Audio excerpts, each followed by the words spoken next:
Hello everyone, আমার mini ব্লগে তোমাদেরকে ওয়েলকাম। নিয়ে নিয়েছি একটা ডেচকিতে জল, চিনি আর রসনা গুলে নিয়েছি।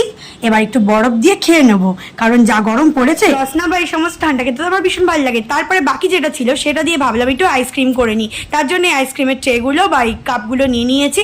এটাতে এখন দিয়ে দিয়েছি। দেখো, এটাকে এখন করতে দেবো ডিপ ফ্রিজে বরফ, কারণ বরফ হয়ে গেলেই হয়ে যাবে আইসক্রিম। তো চলো কিছুক্ষণ পরে আবার আসছি। তো দেখো, জল জমে বরফ হয়ে আইসক্রিম একদম রেডি। তো চলো সবাই মিলে খেয়ে নিই। দেখো, 3টে ফ্লেভার আইসক্রিম। এটা হচ্ছে রসনা ফ্লেভার, এটা হচ্ছে দই ফ্লেভার, মানে দই দিয়ে করেছি, দইয়ের যে ঘোলটা হয়। আর এটা হচ্ছে স্প্রাইট ফ্লেভার, মানে স্প্রাইট দিয়ে করেছি। ওই দেখো আমার মেয়ের অবস্থা দেখো। তো তিনটেই খেতে দারুণ হয়েছে। দেখো, রসনা ফ্লেভার, দই ফ্লেভার, স্প্রাইট ফ্লেভার। আর দইয়ের ঘোলটাকে জমিয়ে বা স্প্রাইটটাকে জমিয়ে আইসক্রিম করে খেতে পারো, বা সেই সমস্ত ঝামেলা না গিয়ে শুধু রসনা করে খেতে পারো। তো টাটা বাই, দেখা হচ্ছে নেক্সট কোনো মিনি ব্লগে।